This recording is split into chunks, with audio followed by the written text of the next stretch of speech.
Kevin at Ledoux Guitars here. Today I'm making up some aluminum fretting templates for, in fact, a YouTube subscriber that contacted me and asked me to make these up for him. So we're in the process. I'm doing 4 of these, one on each side of 2 separate aluminum blanks. And what I've done is I've mounted this piece of plywood to the mill table, blocked it up, and it's bolted down with our strapping clamps, as would be tradition. And it has been rabbeted so that the aluminum blank stays in one position.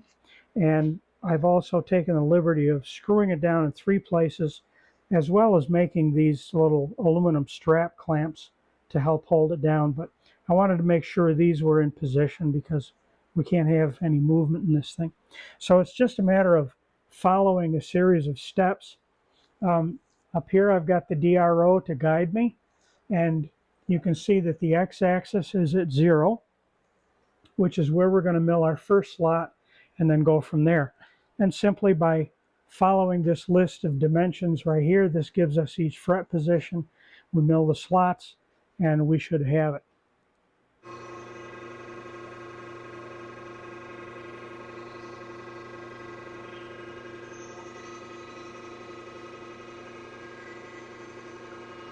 It's a little bit time consuming because I have to feed very slowly, and I have my Y table stopped from the back so that each one of these little grooves comes out the same depth.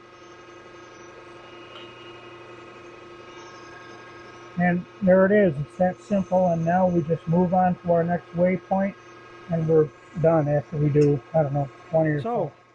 A little judicious cleanup with some compressed air and a little bit of lacquer thinner, and we have 2 nicely machined aluminum fretting templates. That's what we're doing today at Ledoux Guitars. Thanks for watching.